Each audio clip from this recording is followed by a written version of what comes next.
Alright everybody, welcome back to Aquatic Space. So yesterday I did the water change and the tank looked great. This morning this was all clean, just like last night or when I showed you guys after the water change. And then I was editing one of the videos and every time I kept walking in here it got darker and darker spots. I was like, holy smokes, this stuff's blowing up quick.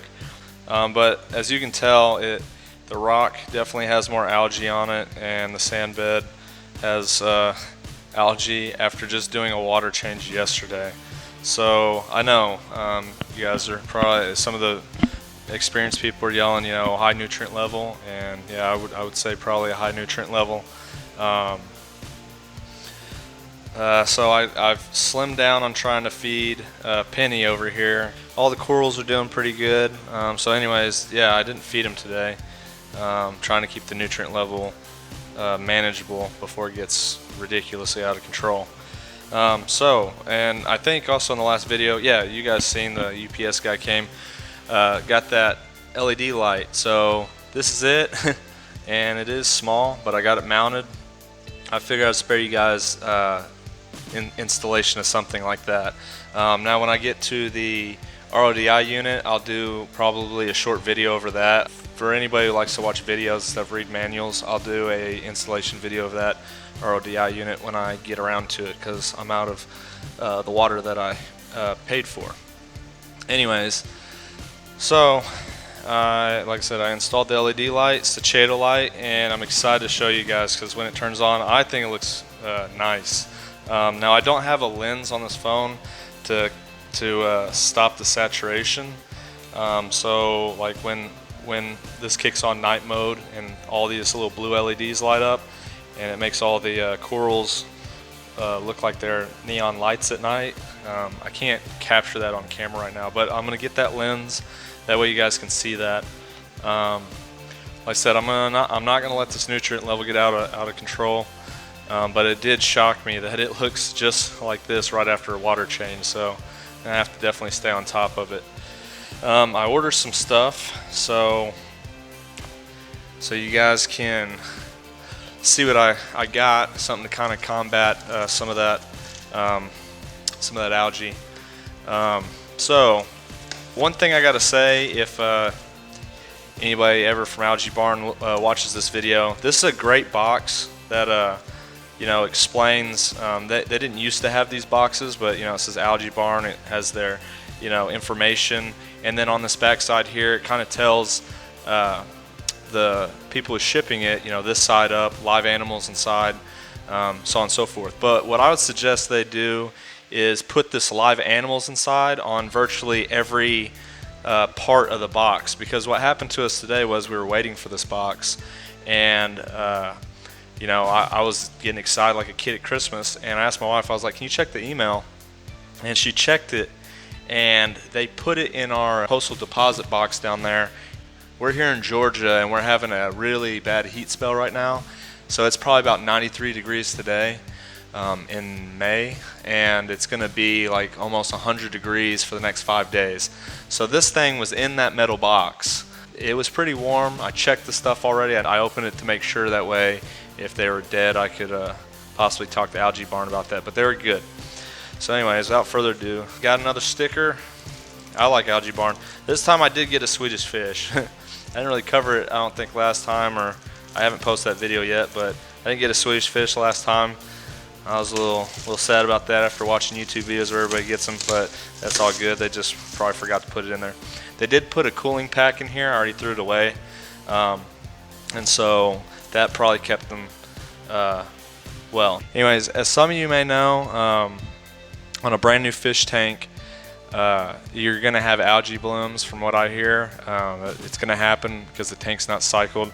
There's not enough bacteria, the tank's not established. And so the bacteria should transfer the ammonia into less harmful things like nitrates, and then eventually transfer it over to, nitrites, and then eventually transfer it over to nitrates. So that should help a little bit till I get a skimmer. Next thing I'm excited about, Chaeto. Now, I can't remember what I paid for this. I thought I was looking at, Algae Barn is selling it 20 bucks, and I don't know. Oh, this is 1 ounce for a golf ball size. I don't know if I went up. One size up was 35 bucks. If you guys see that under the light, I think it looks, I like Chaeto, you know. I mean, I guess if you've been in the hobby for a long time, this stuff looks kind of stringy, but I think it looks pretty cool, and I'm excited to put it in the tank because it's going to take out ammonia and nitrates and stuff. That's basically all this is. That's how it grows. It soaks up all that stuff, and so I'm really excited about that, to start growing Chaeto in the sump.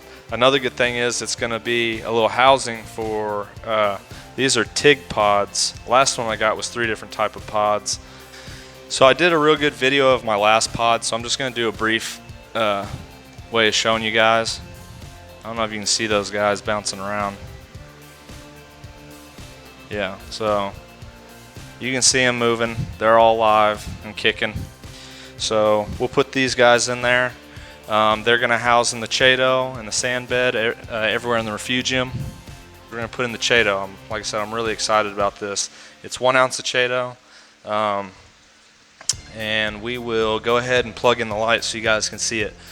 It's called the Chaeto Max is the light, if you guys missed the last video. So it's strictly, I mean, it's meant to grow Chaeto, and it's got the reds, as you can see. I don't know if that's real saturated or not. I think it looks pretty good. So we're going to go ahead and put this in there. Oh wow. First thing is it feels like a wire brush. It feels really stiff. But yeah, I'm going to keep this light on for a while because I have such nutrient level going on in the tank. They say it's better to tumble it, and I wasn't sure if I was going to get very much flow out of my tank, but it doesn't look like it. I'll have to do a little research to see if that's going to be a problem or not. Anyway, so we got the LED on it.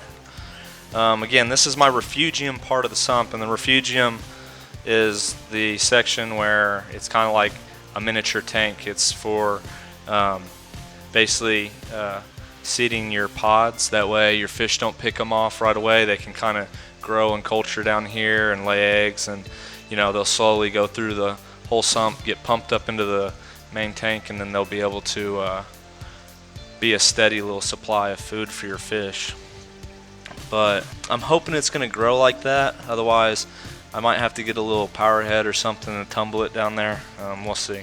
Another good thing about having a LED light in your sump or refugium section is you keep it on at night. When your lights turn out at night in your display tank, the pH levels drop and the oxygen in the water drops. So if you keep a light on in your refugium, it keeps that water oxygenated and the pH level stable. So I'll be having this light on at night when my main display is off. But because I'm having a nutrient problem, I'm probably going to keep this on 24 hours a day for several days until I can get it under control. Probably my next purchase will be a skimmer, but right now I just don't have one. So we're going to go ahead and put some of these pods in here. Alright, so the last bit we're going to dump in the main display. Now last time I turned off the pumps and stuff and you could see them, but just check out one of my past videos and you'll be able to see the water like still. Right now the water's obviously dirty looking because of the stuff I added and the algae that's going on, so I'm not going to worry about that right now. But I'm going to go ahead and you just add them in. That's going to be my last set of pods I get for quite some time. I'm really hoping that they're going to be seeded in the tank now and be able to reproduce on their own. I gave the first batch a good chance. The second batch is getting a decent chance, and the refugium set up nice now, so they have a good area to be able to reproduce in. Added the Chaeto, and that's going to definitely keep the pH level stable, or help out at least. It's going to help take out the nutrients out of the water, and it's going to help the oxygen level up at night. So hopefully that'll combat this this algae bloom I'm having, and I'll keep you guys posted. Until next time.